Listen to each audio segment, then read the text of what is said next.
Welcome to PM7 media. Super star Mahesh బాబుకి తెలుగు రాష్ట్రాల్లో ఎంతటి క్రేజ్ ఉందో ప్రత్యేకంగా చెప్పాల్సిన అవసరం లేదు. ప్రస్తుతం ఆయన రాజమౌళి దర్శకత్వంలో ఒక పాన్ వరల్డ్ స్థాయి సినిమా చేస్తున్నారు. ఈ సినిమా షూటింగ్ వేగంగా జరుగుతోంది. మహేష్ ఫ్యాన్స్ తో పాటు మొత్తం సినీ ప్రేక్షకులు ఈ కాంబినేషన్ కోసం ఆసక్తిగా ఎదురుచూస్తున్నారు. ఒకవైపు సినిమాలతో బిజీగా ఉండే మహేష్ మరోవైపు పలు బ్రాండ్లకు అంబాసిడర్ గా చేస్తూ ఉంటారు. ఆయన చేసిన యాడ్స్ లో అబీబస్ ఒకటి. ఇది online bus ticket booking app అని అందరికీ తెలిసిందే.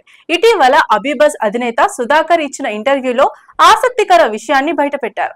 మహేష్ బాబు మా బ్రాండ్ అంబాసిడర్ అవ్వక ముందు రోజుకు కేవలం 3000 టికెట్లు మాత్రమే అమ్మేవాళ్ళమని, ఆయన జాయిన్ అయిన తర్వాత ఒక్కసారిగా రోజుకు 20,000కు పైగా టికెట్లు అమ్ముతున్నామని తెలిపారు. మహేష్ మా బ్రాండ్ ఇమేజ్ ను మరింత పెంచారని కూడా అన్నారు.